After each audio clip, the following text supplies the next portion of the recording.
sais que des gens sont morts pour moins que ça. Cette fois, tu te défileras pas, Charlie.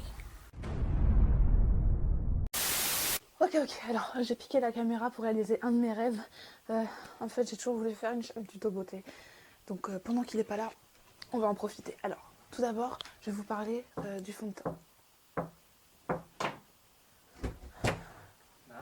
Quoi? Je fais absolument rien. Je fais rien du tout. Arrête!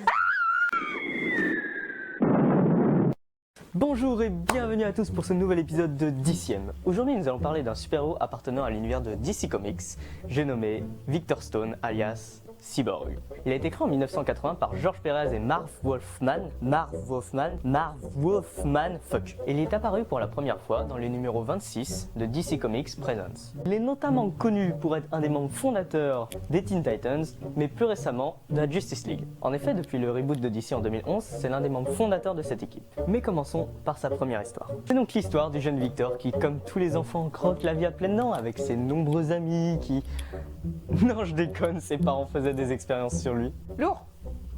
Tu m'étonnes qu'après il leur en ait voulu. Bah oui, évidemment, avec un QI de 170, il pouvait devenir qu'un intellectuel. Hein. N'est que plus tard, lorsqu'il alla rejoindre ses parents travaillant pour Star Labs, Le même que dans la série Flash. que tout allait changer.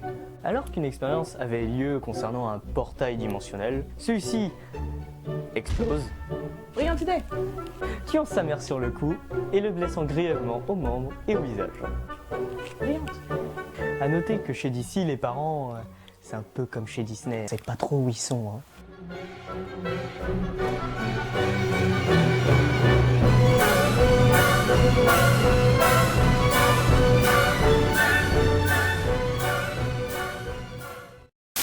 Et donc Papa Stone décide de lui implanter des prothèses génétiques afin de le sauver.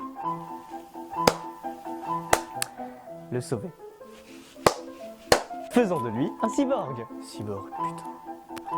Et c'est là qu'intervient le moment psychologique important dans la vie d'un héros. En effet, l'acquisition de super pouvoirs est source de bonheur, de joie, d'adrénaline.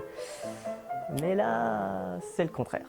Apprenant qu'il va devoir vivre comme une machine vivante toute sa vie, il est très rancunier envers son père. Désormais incapable de reprendre une vie normale, il est rejeté de tous, même de sa petite amie. C'est notre chute en cours, il n'est pas admis à la fac et il tombe en dépression. Quel bonheur! Se retrouvant donc seul, une personne est néanmoins attirée par ses capacités. Raven, une sorcière, cherche des héros afin de former une équipe, les Teen Titans, afin de déchirer la gueule à son père. Victor accepte et va prendre le nom de Cyborg. Et pour les nostalgiques des Teen Titans, 3, 2, 1, c'était ça.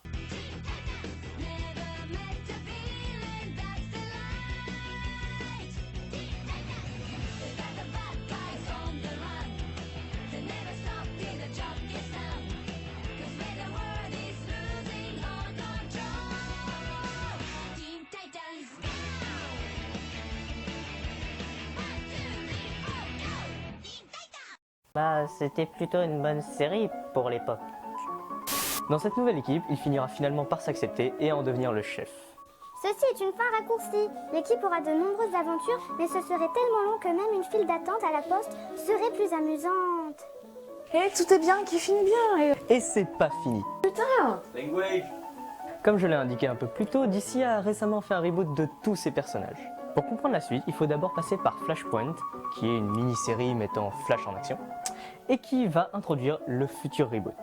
Voici ce que ça donne en mode abrégé. Barry Allen, alias Flash, n'a plus ses pouvoirs. Batman est Thomas Wayne car son fils Bruce est mort assassiné. Martha Wayne a sombré dans la folie et est devenue le Joker. Les Atlantes, dirigés par Aquaman, sont en guerre contre les Amazones de Wonder Woman.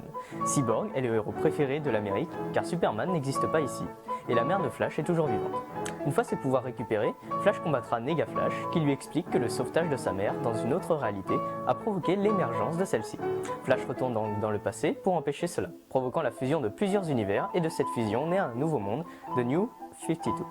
Le Joker, c'est la mère de Bruce Wayne? Fuck! Language! Mais revenons à ce nouvel univers. Apparu dans le premier numéro de la Justice League, Victor Stone est toujours le fils de Papa Stone, qui lui est toujours un scientifique pour Star Labs, et qui se préoccupe pas de son fils qui est champion du monde de football américain. Donc jusqu'ici, pas beaucoup de changements, jusqu'à l'invasion du nouveau méchant Darkseid, là même blabla. Il est grièvement blessé, son père va le soigner avec des prothèses mécaniques beaucoup plus développées quand même, et rejoindra les autres pour le combat final. Aujourd'hui, il fait partie des 7 membres fondateurs de la Justice League, remplaçant pour le coup Martian Manhunter.